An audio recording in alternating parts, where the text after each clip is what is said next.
Our top story tonight on Gravitas is about the new nuclear arms race, threatening global stability.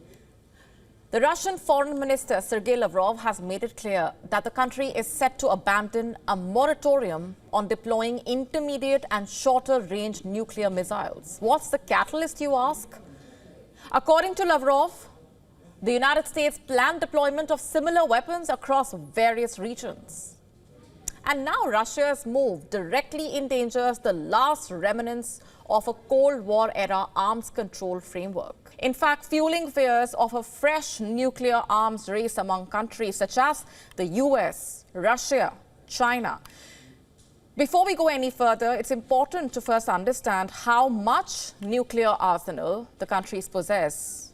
And just to put this into perspective, with Lavrov's statements, both Russia and the US have more than 5,000 nuclear warheads each. Together, they dominate the nuclear landscape, controlling 90% of global nuclear arsenals.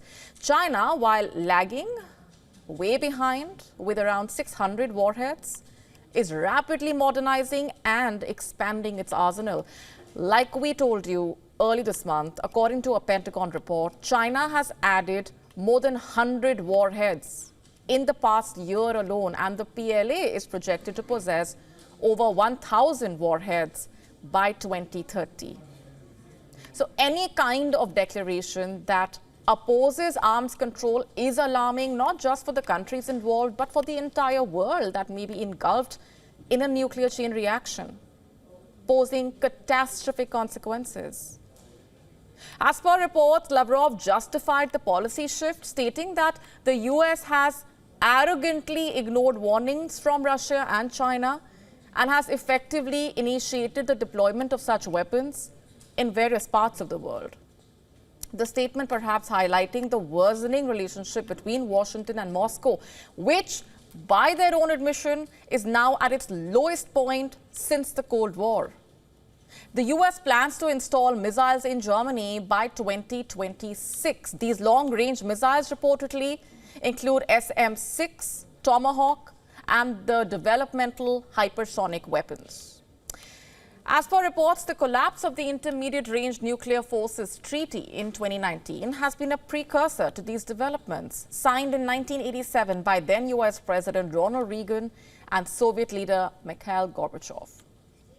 The INF Treaty not just eliminated the production of an entire class of nuclear weapons, but also marked the first time the superpowers had agreed to reduce their nuclear arsenals. Since then, it reportedly served as a major foundation for global arms control. But in 2018, then President Donald Trump announced his intention to actually withdraw from the pact, citing alleged Russian violations and concerns over China's missile capabilities, with Moscow denying the accusations and dismissing them as a pretext for US withdrawal.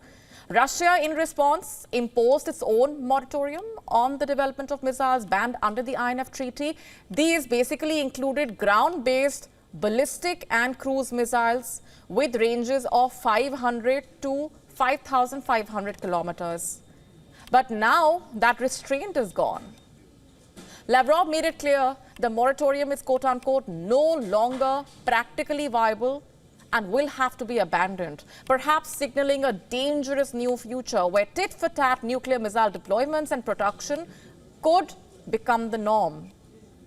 Now, in practical terms, this means Russia could deploy these weapons deeper in its Baltic enclave of Kaliningrad, something which was barred in the moratorium and could directly threaten the security of Europe. You see, Russian Iskander missiles are already stationed in Kaliningrad and Belarus, while longer-range weapons like the Orishnik ballistic missile could be stationed deeper in Russian territory, which basically makes much of Europe in its range. The US, in fact, has reportedly already tested missiles with capabilities similar to those banned by the INF Treaty. So will Russia initiate countermeasures is the immediate question, further fueling the nuclear arms race. And what about China, for that matter? While its nuclear arsenal is significantly smaller, unlike the US and Russia, Beijing is not a party to treaties like the INF, giving it free rein to develop nuclear missiles. which only further complicates the situation, as the US and Russia may also have to consider China in their strategic calculations. The implications of Russia abandoning its unilateral missile moratorium are profound. An unchecked nuclear arms race raises the likelihood of miscalculation, with the pursuit of superiority creating a precarious balance where one misstep could lead to catastrophic consequences. Not just that, the crumbling of the arms control agreement signaling a dangerous shift. Treaties like the INF and New START were basically designed to prevent precisely this scenario.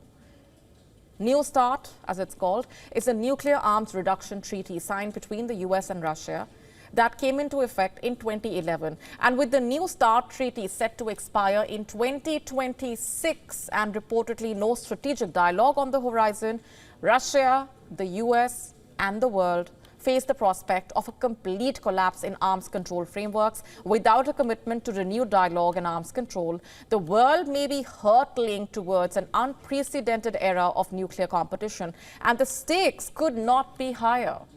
One misstep, miscalculation, or an impulsive decision could actually leave millions around the world vulnerable to the devastating consequences of a nuclear war.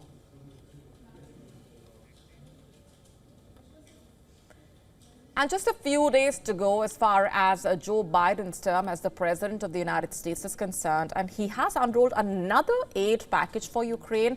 The White House saying that Biden announced a fresh package of nearly $2.5 billion in aid to Ukraine for its defense against Russian aggression. Biden said that he is proud to announce almost $2.5 billion in security aid to Ukraine as the Ukrainian people continue to defend their independence and freedom from Russian aggression. Now, in his statement on U.S. support for Ukraine, Biden stated that the aid includes an additional $1.25 billion drawdown package for the Ukrainian military and a $1.22 billion Ukraine Security Assistance Initiative package. Washington has committed billions of dollars in aid for Ukraine since the war between Moscow and Kiev started. However, it is uncertain if the aid will continue at that level under Donald Trump, who will make a comeback to the White House on the 20th of January.